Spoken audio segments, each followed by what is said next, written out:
علی رسولہ الکریم اما بعد۔ میرے محترم بھائیوں اور بزرگوں اور دوستوں، اللہ جل شانہ کے راستے کا یہ سفر دنیا کے عام سفروں کی طرح نہیں ہے۔ دنیا کے عام سفر جب ختم ہو جاتے ہیں تو اس کے اثرات بھی ختم ہو جاتے ہیں۔ اس سفر کے اثرات موت تک نہیں، قیامت تک نہیں، ہمیشہ ہمیشہ باقی رہیں گے۔ بار بار اللہ جل شانہ بلائیں گے، تم نے میرے لیے ایک سفر کیا تھا، آؤ پھر اس کا بدلہ لے لو۔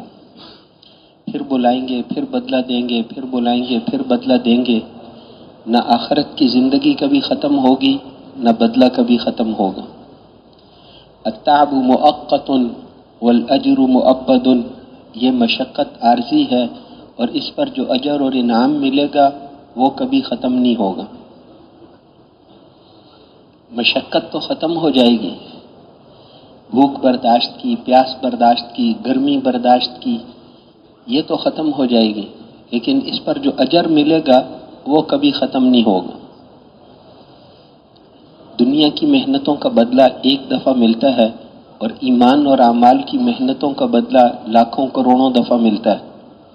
جیسے آج الحمدللہ فجر کی نماز پڑھی، فجر کی نماز، اس کا بدلہ دنیا میں بھی ملے گا، قبر میں بھی ملے گا، حشر میں بھی ملے گا، آخرت میں جنت میں جا کر 1 کروڑ سال گزر جائیں گے پھر بھی اس کا بدلہ ملتا رہے گا۔ تو ایمان اور اعمال کا بدلہ بار بار ملتا ہے۔ تو اللہ کے راستے، اللہ جل شانہ کے راستے میں ہم پیدل چلیں گے، ہر قدم پر 700 نیکیاں ملتی ہیں، 700 گناہ معاف ہوتے ہیں، 700 درجے بلند ہوتے ہیں۔ حضور صلی اللہ علیہ وسلم سے پوچھا گیا کہ 2 بھائی ہیں، ایک بھائی دن کو ہمیشہ روزہ رکھتا ہے، رات کو ہمیشہ نماز پڑھتا ہے، دن کو روزہ، رات کو نماز، اور دوسرا بھائی ہے وہ فرض نماز پڑھ کر لوگوں کو نیکی کی باتیں بتاتا رہتا ہے۔ ان میں سے بہتر کون سا ہے؟ تو آپ نے ارشاد فرمایا کہ جو لوگوں کو نیکی کی باتیں سکھاتا ہے، اس کو دوسرے بھائی پر اتنی فضیلت ہے جتنی مجھے تم میں سے ادنا پر ہے۔ اور آپ سے پوچھا گیا، ایک آدمی نے پوچھا کہ میرے پاس مال ہے، اگر وہ مال میں خرچ کر دوں، آپ نے فرمایا اگر سارا مال بھی خرچ کر دو تو اللہ کے راستے میں جانے والوں کی نیند کے برابر بھی اجر نہیں ملے گا۔ تو اللہ کے راستے میں نکلنے کا اجر تو بہت ہے، اجر تو بہت ہے۔ جو جسم اللہ کے راستے میں پھرتا رہا، خدا نہ خواستہ اگر کسی گناہ کی وجہ سے دوزخ میں چلا گیا تو دوزخ کی آگ اس پر اثر نہیں کرے گی۔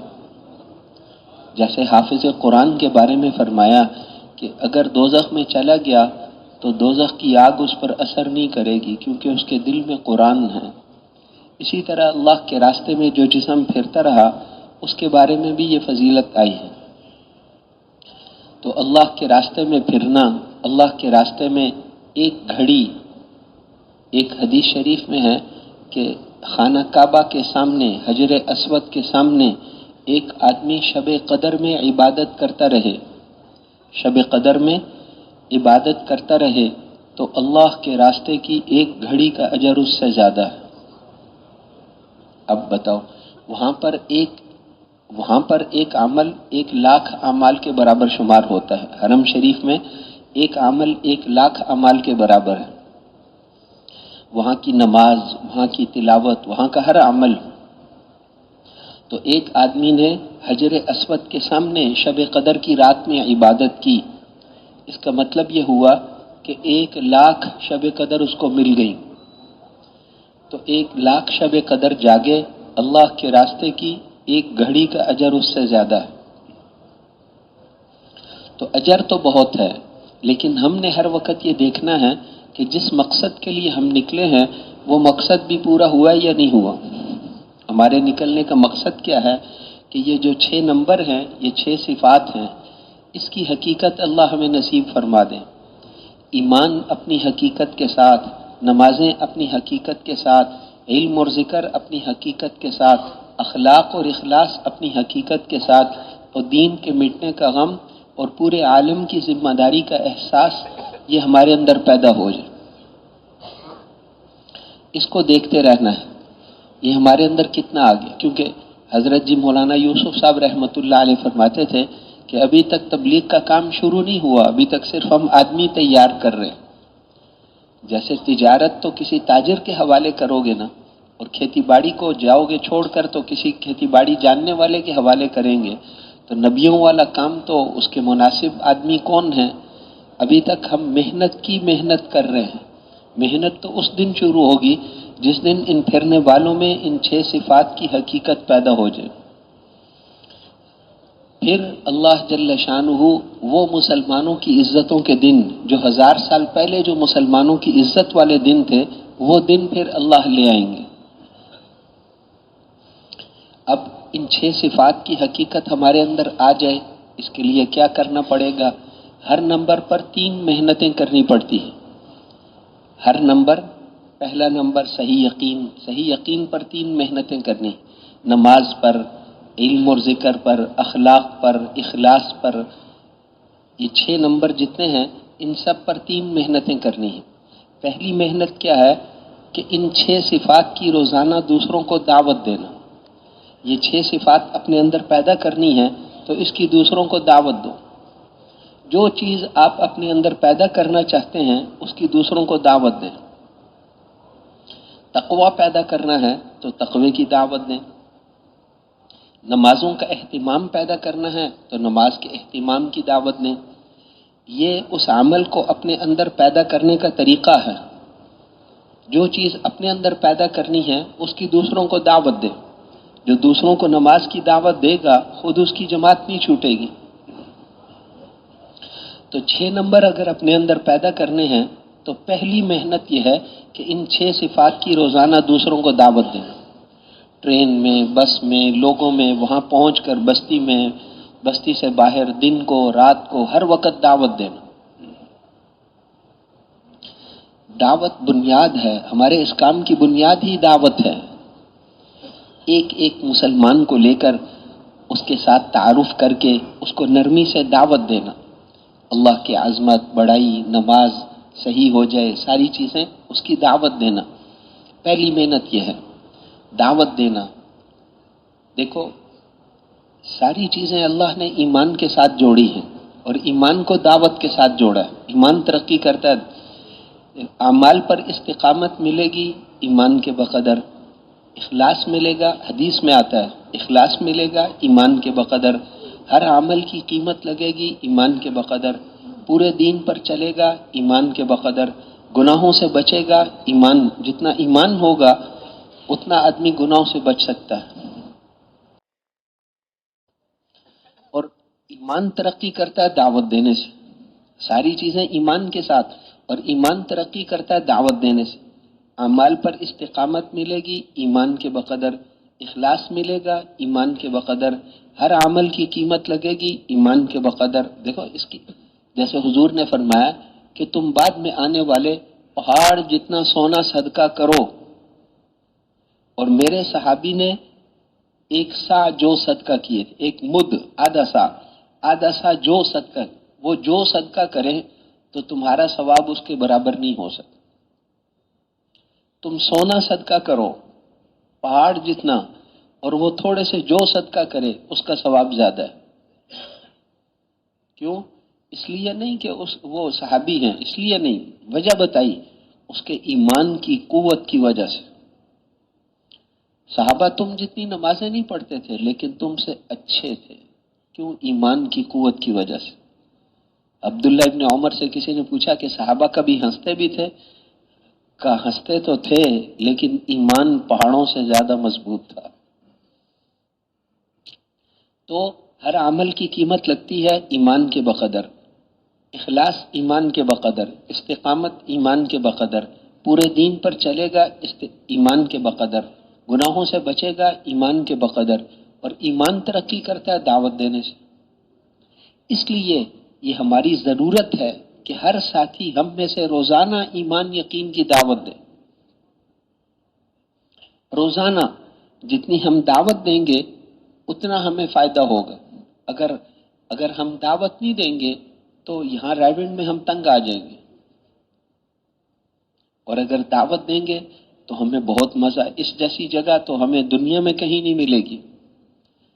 دعوت دیں گے تو پتہ چل، دعوت دیں گے تو اعمال میں مزہ آئے گا، نماز میں مزہ آئے گا، اعمال میں مزہ آئے گا۔ دعوت نہیں دو گے، 11 مہینے بھی لگاؤ گے تو کوئی فائدہ نہیں ہوگا، دوائی نہیں کھائی۔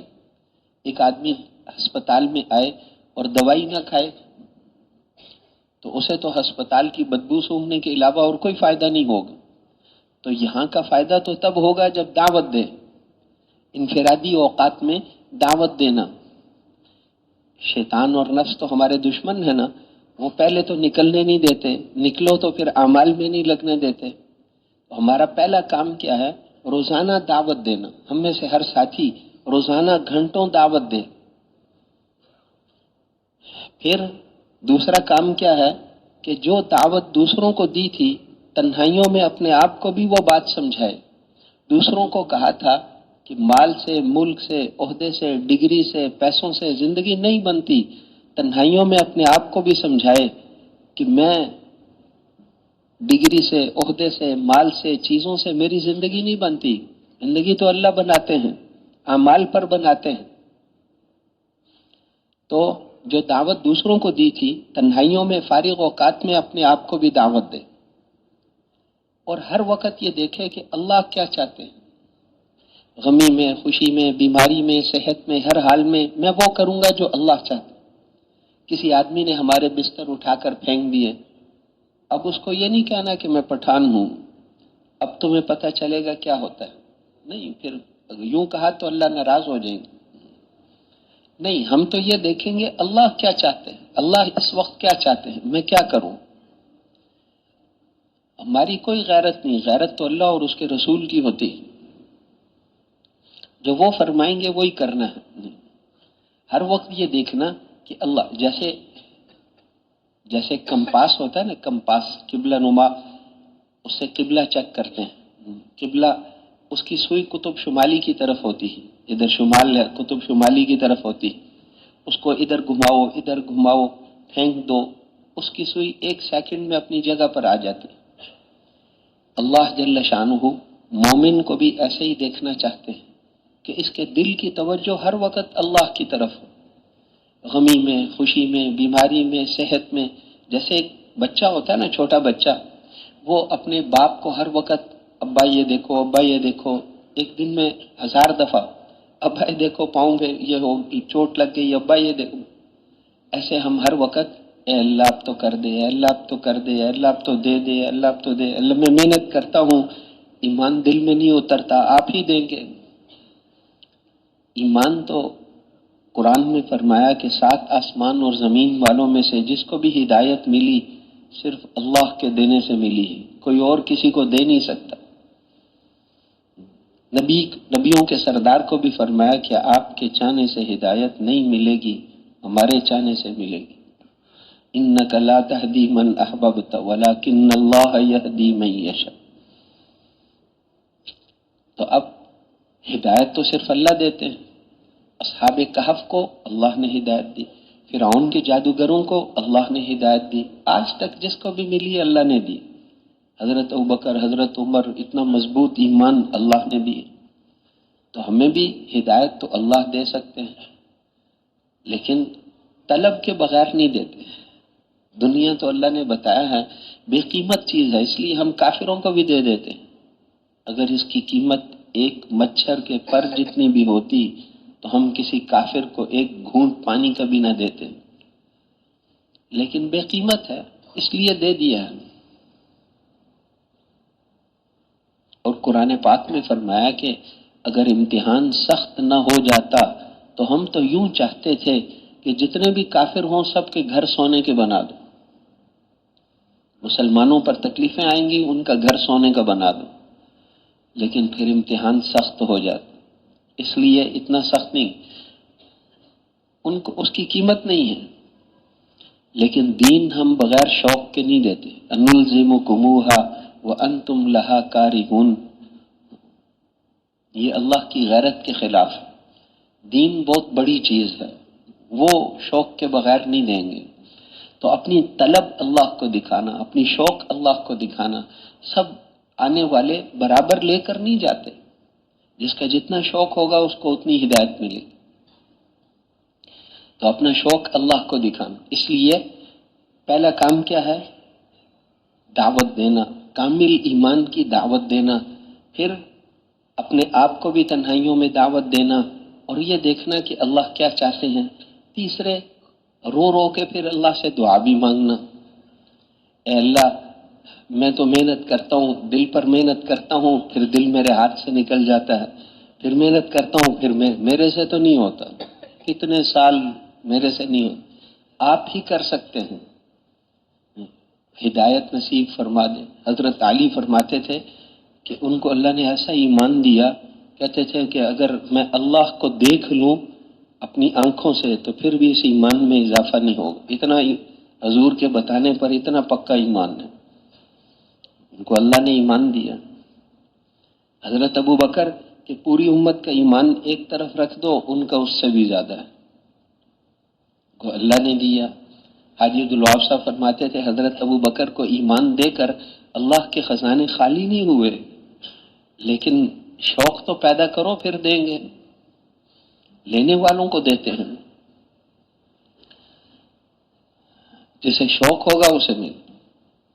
تم چل کر آؤ، ہم دوڑ کر آئیں گے، لیکن شوق تو ہو. لیکن اللہ اس کو ملتے ہیں جو کہے مجھے صرف اللہ چاہیے، اور جو کہے میری خواہشات بھی پوری ہوں اور اللہ بھی مل جائے تو پھر تو قیامت تک بھی نہیں ملتے. خواہشات بھی پوری ہوں اور اللہ بھی مل جائے تو وہ تو غیرت مند ذات ہے، پھر نہیں ملتی. اور جو کہے کہ مجھے کچھ نہیں چاہیے، صرف اللہ چاہیے، تو پھر اس کو اللہ ملتے ہیں. اس لیے ایک کام تو کیا ہے؟ روزانہ دعوت دینا. دعوت دینے کا یہ فائدہ ہوتا ہے، جب ہم دعوت دیتے ہیں تو دل میں شوق پیدا ہوتا ہے کہ جس کامل ایمان کی میں دوسروں کو دعوت دے رہا ہوں، میں بھی اس کا محتاج ہوں، مجھے بھی اس کو حاصل کرنے کی ضرورت ہے. دعوت دینے سے شوق پیدا ہوتا ہے. پھر اب شوق پیدا ہوا تو اب محنت کرے گا. جس کو شوق نہیں وہ کیوں راتوں کو جاگے، وہ کیوں محنت کرے؟ شوق ہے تو پھر اب محنت کرے گا. پھر اب اللہ جل شانہ کی سنت یہ ہے کہ وہ ایمانی صفات ایک دم کسی کو بھی نہیں دیتے. آہستہ آہستہ دیکھتے ہیں اس کے اندر کتنا شوق ہے، پکا ہے، کچا ہے، وہ دیکھتے رہتے ہیں. پہلے اب دعوت دے گا، شوق پیدا ہو گیا، شوق پیدا ہوا، اب محنت کرے گا تو نہیں دیتے. پھر رو رو کر دعائیں مانگے گا. پھر دعوت دیں گے، یہ روزانہ کا کام ہے. دعوت دی، شوق پیدا ہوا، پھر محنت کریں گے، پھر دعا. پھر دعوت دیں گے، پھر شوق، پھر محنت، پھر دعا. پھر دعوت دیں گے، پھر شوق، پھر محنت، پھر دعا. جب یہ تینوں محنتیں کرتے رہیں گے تو ایک دن ایسی دعا دل سے نکلتی ہے کہ اللہ ان 6 صفات کی حقیقت نصیب فرما دیتے.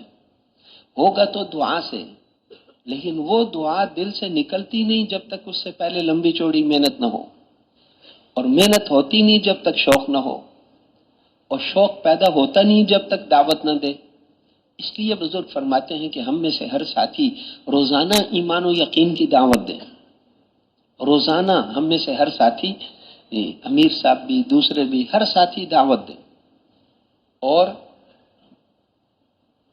روزانہ دعوت دینا، اللہ سے ہونے کو بتانا. انبیاء علیہم السلام ان کا کام تھا اللہ کا تعارف کرانا. تو ہم بھی ٹرین میں جا رہے ہیں، بس میں جا رہے ہیں، جس میں بھی جا رہے ہیں تو لوگوں کو اللہ کا تعارف کرانا، دعوت دینی. آج کل لوگ جو ہیں وہ تھانے دار کی طاقت کو جانتے ہیں. ایک کرنل اور ایک جرنل منی کے قطرے سے بنے ہوئے ان ناپاک انسانوں کی طاقت کو تو جانتے ہیں، اس حقیقی قدرت اور طاقت والے اللہ کی طاقت کو نہیں جانتے. اس لیے راستے میں دعوت دیتے ہوئے جانا. اللہ کی عظمت اور کتنی بڑی ذات ہے. ساری دنیا کے انسان مل کر ایک مکھی کے اندر بھی روح نہیں ڈال سکتے، ایک مکھی بھی نہیں بنا سکتے، اور اللہ روزانہ لاکھوں بچے پیدا کرتے ہیں، اتنے انسانوں میں روح ڈالتے ہیں. ماں کے پیٹ میں بچے کو کیسے بناتے ہیں؟ ایک قطرے سے